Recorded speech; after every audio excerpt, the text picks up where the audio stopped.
bed touch એ આજે શીખવાનું છે કે કોને ગુડ ટચ કહેવાય અને કોને બેડ ટચ કહેવાય કે જ્યારે તમને મમ્મી કોઈ પણ જગ્યાએ તમને અડે મમ્મી એનો વિશ્વાસ કરવાનો છે મમ્મી તમને અહીંયાથી પકડે તો એ કેવું ટચ કહેવાશે ગુડ ટચ મમ્મી આમ કરે તો ગુડ ટચ મમ્મી આવી રીતે આમ કરે તો ગુડ ટચ પણ કોઈ બાજુમાં હોય તમારા સંબંધી હોય કાકા હોય કે કોઈ પણ હોય કોઈ આજુબાજુવાળા ભાઈ હોય અંકલ હોય કોઈ પણ એ તમને અહીંયા આમ ટચ કરશે તો બેડ ટચ અહીંયાથી આમ પકડે તો બેડ ટચ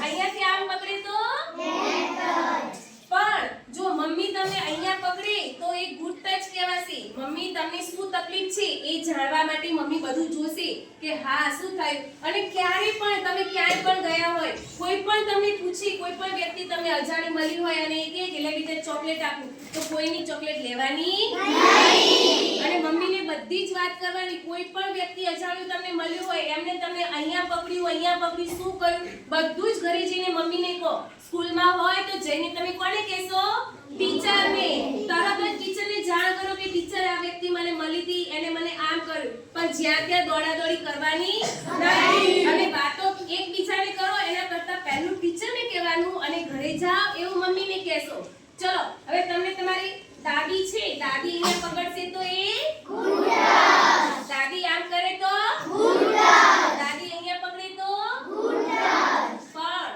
કોઈ અંકલ અજાણ્યું મળે અને આમ પકડે તો બેડ ટચ અહીંયા પકડે તો બેડ ટચ અહીંયા પકડે તો બેડ ટચ સરસ good girl and good boy